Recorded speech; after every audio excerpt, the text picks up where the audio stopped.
मुखिया जी के लागेलु साली साटी के रसवा लूटली। मुखिया जी के लागेलु साली साटी के रसवा लूटल। तनियावा निकल के बारी चादरवा में माजा लूटली। तनियावा निकल के बारी चादरवा में माजा लूटली। मुखिया जी के लागेलु साली साटी के रसवा लूटली। मुखिया जी के लागेलु साली साटी के रसवा लूटली। तनियावा निकल के बारी चादरवा में माजा लूटली। तनियावा निकल के बारी चादरवा में माजा लूटली।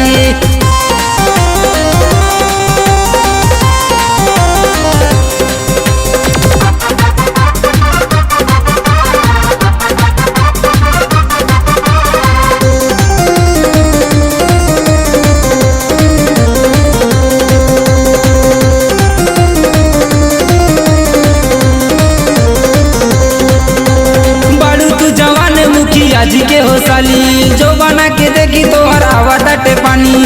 बाड़ू तू जवान मुखिया जी के हो साली जो बना के देखी तोहर आवा तटे पानी।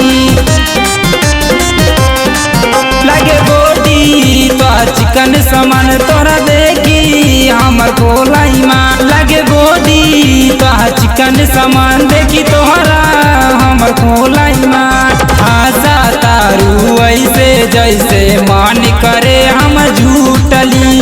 आशा तारू ऐसे जैसे मान करे हम झूठली।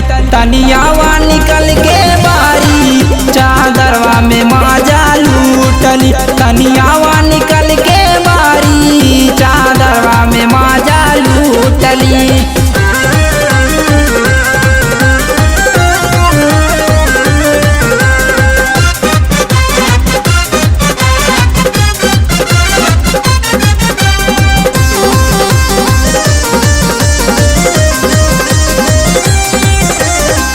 घूमी देत बाड़ू दूसरा के माजा हमारा चिकादा माल लागता ताजा। घूमी देत बाड़ू दूसरा के माजा हमारा चिकादा माल लागता ताजा।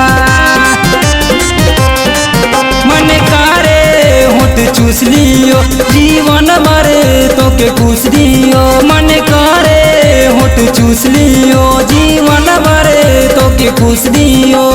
दिव्यानंद ब्रिजेश के लागे आवतारू सूत के। दिव्यानंद ब्रिजेश के लागे आवतारू सूत के। तनियावा निकल के बारी चादरवा में माजा लूटली। तनियावा निकल के बारी चादरवा में माजा लूटली। मुखिया जी के लागेलु साली साटी के रसवा लूटली। मुखिया जी के लागेलु साली साटी के रसवा लूटली। तनियावा निकल के बारी चादरवा में